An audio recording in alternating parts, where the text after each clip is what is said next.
Assalamualaikum warahmatullahi wabarakatuh. Selamat pagi anak-anakku semuanya. Berjumpa lagi bersama Ibu Aris masih dalam pelajaran geografi kelas 10. Minggu lalu kita sudah membahas tentang penginderaan jauh, sistem informasi geografis dan pemetaan. Maka hari ini kita akan lanjut bab selanjutnya, yaitu planet bumi sebagai ruang kehidupan. Namun sebelum kita masuk pada pembelajaran, akan lebih baiknya Ibu bacakan tujuan pembelajaran terlebih dahulu. Dan berikut tujuan pembelajaran hari ini.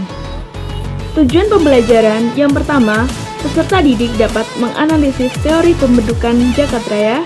Dan yang kedua, peserta didik dapat menganalisis teori pembentukan tata surya. Sebelumnya Ibu ingin bertanya, apakah dari kalian ada yang tahu apa itu jagat raya? Silahkan. Baiklah, kalau begitu langsung saja kita simak materi berikut ini.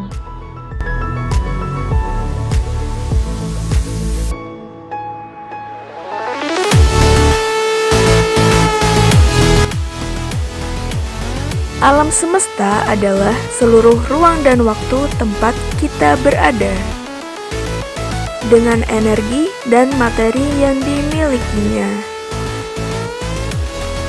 Selanjutnya, kita akan masuk pada teori pembentukan alam semesta, di mana dibagi menjadi 3. Yang pertama, teori mengembang dan memapat.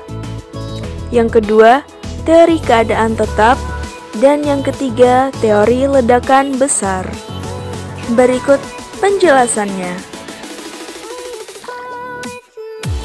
1. Teori mengembang dan memapat atau oscillation theory. Menurut teori ini, jagat raya pada awalnya terbentuk karena adanya suatu siklus materi yang diawali dengan massa yang mengembang yang disebabkan reaksi inti hidrogen. Akibatnya, terbentuklah galaksi yang diperkirakan sudah berlangsung selama 30 miliar tahun.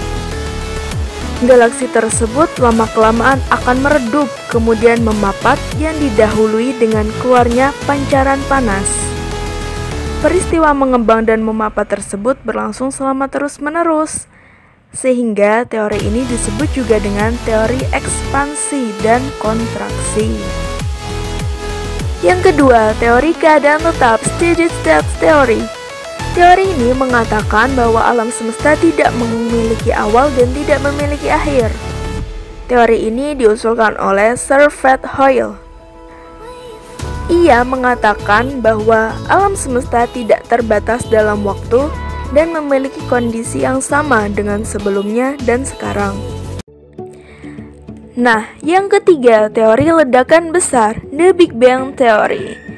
Menurut teori ini, pembentukan alam semesta terjadi sekitar 13.700 miliar tahun yang lalu.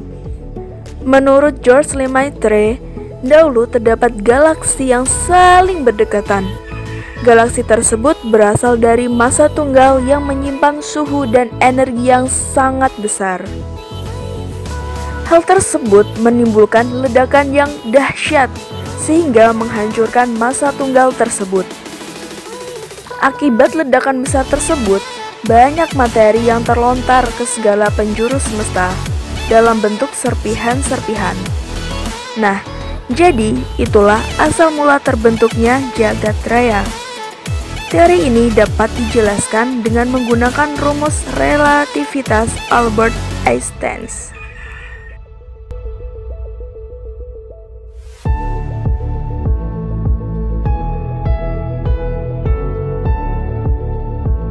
Nah, sampai sini apakah sudah dapat dimengerti? Baik, selanjutnya akan kita bahas tentang anggota dari jagat raya. Anggota jagat raya terdiri dari galaksi dan bintang, di mana galaksi sendiri adalah kumpulan dari planet, bintang, gas, debu, nebula, dan benda langit lainnya. Diperkirakan jarak antar galaksi rata-rata lebih dari 1 juta tahun cahaya. Adapun galaksi dibagi menjadi beberapa jenis, Yang pertama, spiral. Nah, berikut bentuk spiral dari galaksi. Galaksi spiral berotasi dengan cepat sehingga membuat galaksi ini memipih dan berbentuk bidang galaksi. Contoh dari galaksi tepi ini adalah galaksi Andromeda dan Bima Sakti. Yang kedua, spiral berbatang. Berikut gambarnya. Galaksi ini memiliki lengan yang keluar dari bagian ujung suatu pusat. Tonjolan galaksi ini sebenarnya memanjang dan berisi miliaran bintang. Sekitar 30% galaksi di Jagat Raya ini berbentuk spiral berbatang. Yang ketiga, elips. Galaksi yang termasuk dalam tipe elips ini mulai dari galaksi yang berbentuk bundar sampai galaksi yang berbentuk bola pepat. Contoh dari galaksi elips ini adalah galaksi MX7, yaitu galaksi elips raksasa yang terdapat di rasi Virgo. Yang terakhir, galaksi tipe tak beraturan. Galaksi ini memiliki bentuk khusus. Contoh dari galaksi tak beraturan ini adalah awan Magellan besar dan awan Magellan kecil. Galaksi tak beraturan ini banyak mengandung materi antar bintang yang terdiri atas gas dan debu-debu.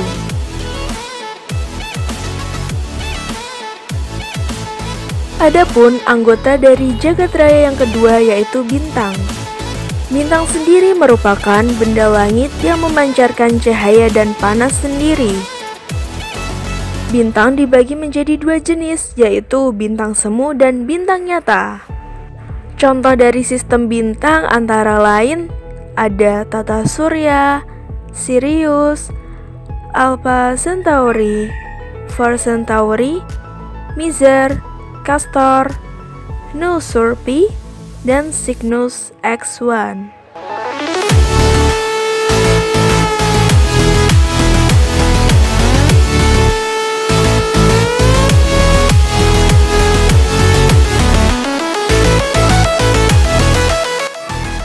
Tata surya adalah suatu sistem yang terdapat dalam jagat raya yang terdiri atas matahari sebagai pusatnya. Planet-planet, satelit, asteroid, komet, meteor, debu, kabut, dan benda-benda lain sebagai anggota dari tata surya yang beredar mengelilingi pusatnya, yaitu matahari pada orbit atau garis edarnya masing-masing. Selanjutnya tentang teori pembentukan tata surya. Dalam teori ini dibagi menjadi 5, antara lain terdiri atas teori kabut atau nebula, teori pasang surut, teori planetesimal, teori bintang kembar, dan teori awan debu atau protoplanet. Baik, kalau begitu langsung saja berikut penjelasannya. 1. Teori kabut atau nebula. Teori ini dikemukakan oleh Immanuel Kant dan Pierre-Simon de Laplace, atau yang lebih dikenal dengan teori Kant-Laplace. Isi dari teori kabut atau nebula ini adalah matahari dan planet-planet yang menghuni tata surya berasal dari kumpulan kabut yang bulat, kemudian berputar dan berpijar. Nah, akibat dari perputarannya, sebagian dari massa kabut tersebut terlepas sambil membentuk gelang-gelang kabut, yang selanjutnya berubah membentuk gumpalan kecil dan membaku menjadi planet, satelit, serta benda lainnya. 2. Teori pasang surut. Teori ini dikemukakan oleh James and Jeffrey dari Inggris tahun 1917. Isi dari teori pasang surut ini adalah matahari yang ada sekarang sudah ada sebelumnya. Kemudian pada suatu saat ada sebuah bintang yang melintas pada jarak yang tidak terlalu jauh dari matahari. Akibat dari adanya peristiwa tersebut, maka pasang naik pada permukaan matahari maupun bintang itu, sehingga sebagian dari massa matahari tertarik ke arah bintang yang berbentuk seperti lidah raksasa. Pada saat bintang menjauhi matahari, sebagian dari massa yang tertarik itu jatuh kembali ke permukaan matahari, dan sebagian lagi ada yang terhambur ke luar angkasa. Sehingga di sekitar matahari menjadi planet-planet dan benda langit lainnya. Nah, massa yang terlepas dari materi matahari itu seperti cerutu.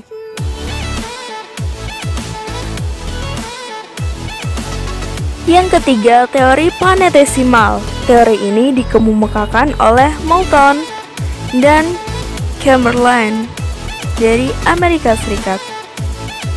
Isi dari teori ini adalah matahari merupakan salah satu dari bintang-bintang yang jumlahnya sangat banyak.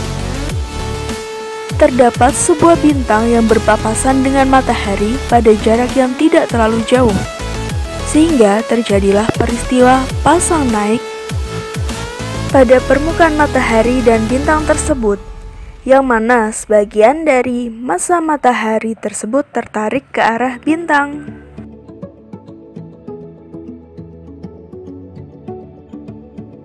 Yang keempat, teori bintang kembar. Teori ini dikemukakan oleh Littleton pada tahun 1930. Isi dari teori ini adalah awalnya matahari merupakan bintang kembar yang satu dengan lainnya saling mengelilingi. Akan tetapi pada suatu masa melintas bintang lain dan menabrak salah satu bintang kembar tersebut. Kemudian menghancurkannya menjadi bagian-bagian kecil yang terus berputar dan mendingin menjadi planet-planet yang mengelilingi bintang tetap bertahan, yaitu matahari. Yang terakhir, teori awan debu atau protoplanet. Teori ini dikemukakan oleh von Weizsäcker dan kemudian diperkuat oleh Kuiper. Isi dari teori ini adalah tata surya terbentuk dari gumpalan awan gas dan debu. Awan tersebut mengalami pemampatan akibat pengaruh gravitasi sehingga partikel debu tertarik menuju ke pusat awan dan membentuk gumpalan bola yang mulai berotasi.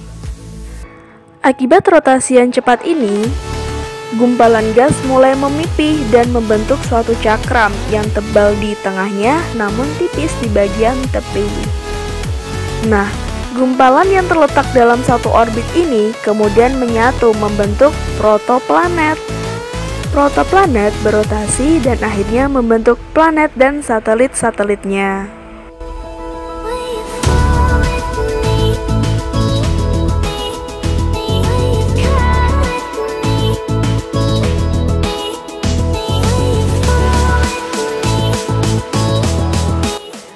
Selanjutnya, kita akan masuk pada materi anggota tata surya dan karakteristiknya.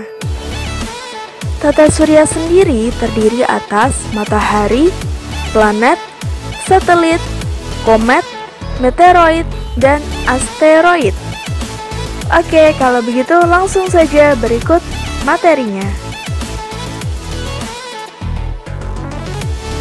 Anggota tata surya yang pertama adalah matahari. Nah, jadi apa sih yang kalian ketahui tentang matahari? Oke, jadi matahari adalah bintang yang menjadi pusat tata surya kita, di mana matahari merupakan bola pijar yang menghasilkan cahayanya sendiri. Dan berikut ini bagian-bagian dari matahari. 2. Planet. Planet adalah benda angkasa yang tidak memancarkan cahayanya sendiri. Planet memantulkan cahaya yang diterima dari matahari. Nah, planet ini bergerak mengelilingi matahari dengan kecepatan dan lintasannya masing-masing. Tata surya kita memiliki 8 planet, antara lain Merkurius, Venus, Bumi, Mars, Jupiter, Saturnus, Uranus, dan Neptunus. Berikut ini masing-masing penjelasannya.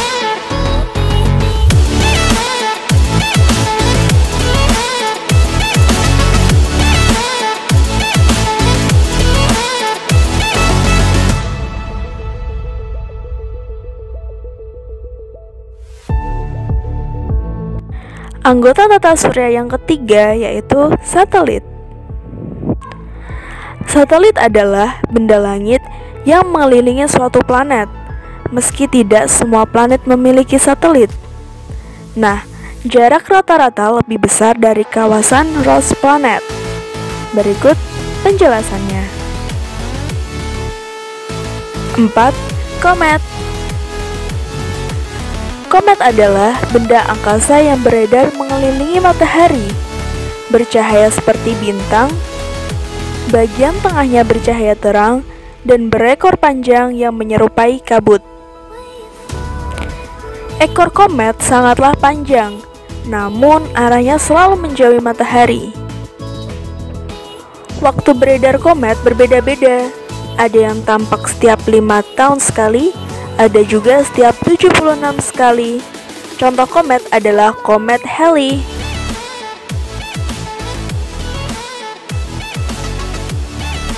Lima, meteorit.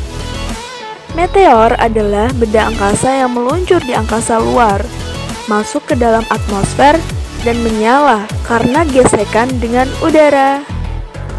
Nah, sedangkan meteor yang mencapai permukaan bumi dalam keadaan utuh ini disebut dengan meteorit. Selanjutnya, anggota tata surya yang terakhir yaitu asteroid. Asteroid adalah benda langit kecil yang beredar mengelilingi bintang pada orbitnya masing-masing. Asteroid komposisinya merupai planet terestrial. Nah, jadi itu anak-anak materi kita hari ini, yaitu tentang teori pembentukan jagat raya dan teori tentang pembentukan tata surya. Sampai sini apakah ada yang kurang dipahami? Silakan bertanya dan angkat tangan. Baiklah, jika semuanya sudah mengerti, maka pembelajaran hari ini Ibu cukupkan. Baiklah, akan Ibu simpulkan materi pembelajaran pada hari ini, yaitu teori pembentukan jagat raya dibagi menjadi 3. Yang pertama, teori mengembang. Yang kedua, teori keadaan tetap. Dan yang ketiga, teori ledakan besar atau Big Bang. Baik, sekian dapat Ibu sampaikan. Mohon maaf apabila ada salah kata. Wassalamualaikum warahmatullahi wabarakatuh.